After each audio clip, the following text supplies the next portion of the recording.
So you're thinking about living in the country in Bend, Oregon. That sounds great.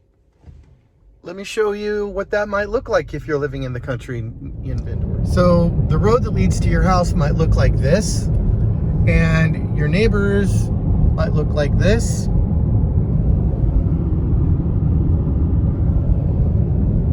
Normally I'm showing you properties that are inside of city limits in Bend, like in a neighborhood, that kind of thing. But we have a lot of rural properties in Bend, Oregon and the surrounding areas, all the way to Sisters and Tumalo, Redmond, out to Prineville, all the way down to Lapine for that matter. But I'm going to show you one just a couple miles east of, let's just say, Costco for point of reference. So living in the country is great. It has its pros and cons. Let me go over a few of those. So if you live in the country, your mailbox probably looks something like one of these. Okay, this is where you pick up your mail. If you live in the country in Bend, Oregon, this is what your driveway could look like. If you live in the country out in Bend, Oregon, this is what one of your neighbors might look like. Or like this. Or like this. Living in the country, your driveway might look like this. So on a property like this one, maybe 5 acres, that sits way back from the road, you have this long driveway that I've been showing you. Well, you need to know, like, who owns the driveway? Is that an easement on the property, or does that belong to you? And if it is an easement, and there are other neighbors that also use that same road, who takes care of it? Who plows the snow? Who repairs, the pavement, when there's problems? And sometimes there are arrangements made for those things, and sometimes there aren't. So these are great questions to ask your realtor if you're working with somebody. So you need to know about that.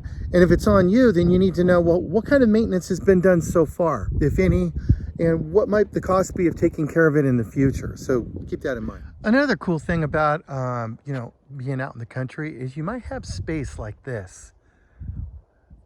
These are the surrounding properties that adjoin this property. You got 40 acres, 40 acres.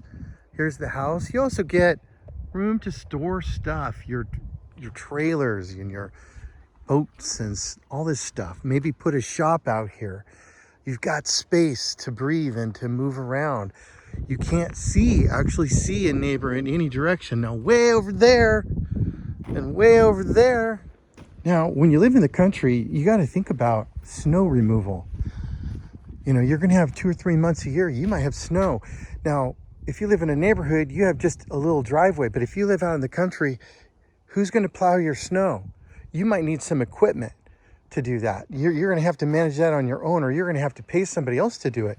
See, this driveway is pretty long, about a quarter mile. Now, if you're out in the country, you might live near a canal. And that's what makes these properties look so nice. It's just getting the water. And this might be something you have never seen, which is a canal during the winter time when there's no water running through it.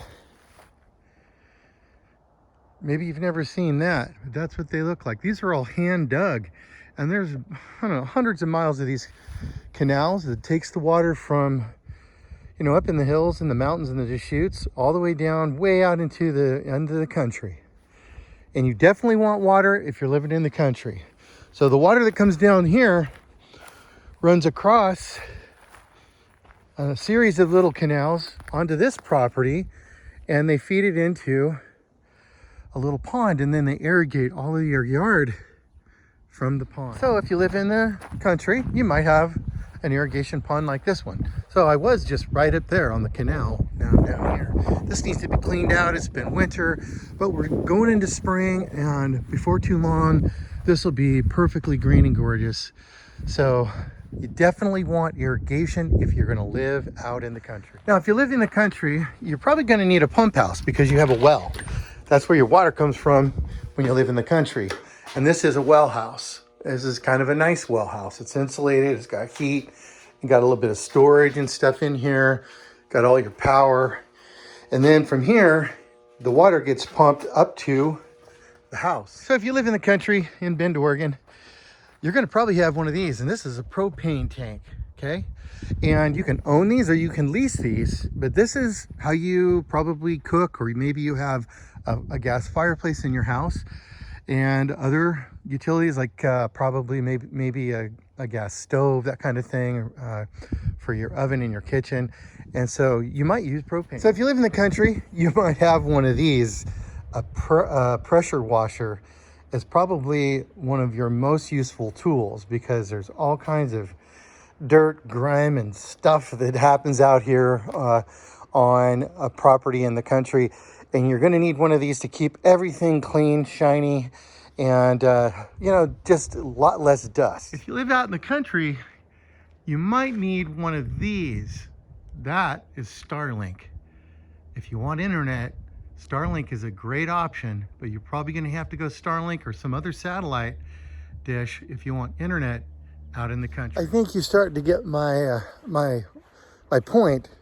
When you live in the country, it's just different than when you're living in a home subdivision, or you're right up next to your neighbors, and you just don't have the freedoms that a little bit of space can offer you.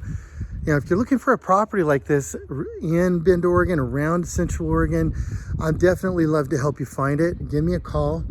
It's Paul Fraser. Some people call me Mr. Bend, Oregon at MrBendOregon.com, or call me 541-797-9966. I look forward to speaking to you soon. Have a great day.